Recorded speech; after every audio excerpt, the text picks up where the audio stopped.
កំពុងតែលីងបុកនេះក្តៅណាបុកនេះជាមួយបកាជាមួយសាច់ជ្រូកពោះលីងបុកបកាសាច់ជ្រូកហើយនេះស្អីគេនេះ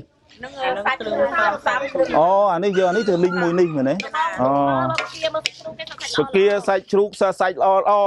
ហើយសូមចូលរួមទាំងអស់គ្នាព្រោះវត្តសូរិយារាមយើងចាប់បើកទទួលនៅគេហៅថាសប្បុរសធម៌របស់ញាតិញោមពុទ្ធបរិស័ទក្នុងស្រុកនេះជូនដល់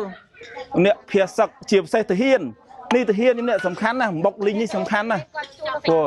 នឹងយើងលីងខ្លួនយើងឯងព្រោះលីងខ្លួនយើងយកមកលីងខ្លួនយើងធ្វើខ្លួនយើងអានេះសិនអ្នកលីងនេះព្រោះអូនេះបុកណាបុកប្រហែលក្រមអូណាឲ្យលើកក្រងចេញដាក់ក្រងចុងដាក់ថងក្រងចេញណាព្រោះនេះបុកតែបុកឥឡូវឡើងថ្លៃណាឡើងថ្លៃបុកឡើងថ្លៃសុំពីវនាវជាពិសេសពីវនាវដល់អ្នកដាល់អំបុក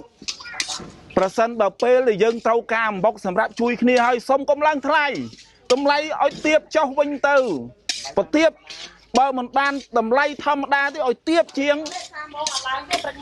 បើថាមិនតម្លៃឲ្យទៀបទេសុំតម្លៃដដែលទៅឡើងទៅស្អីលោកអាយលោក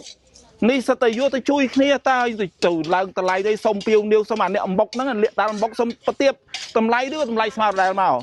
គុំតឡើងតម្លៃទៀតពោះហើយយើងធ្វើនេះសិតតែកម្លាំងសាមគ្គីទឹកចិត្តរបស់គ្នាទេអត់មានទៅបានស្អីទេពោះហើយសុំចរើនពោះថ្ងៃស្អែកនឹងដឹក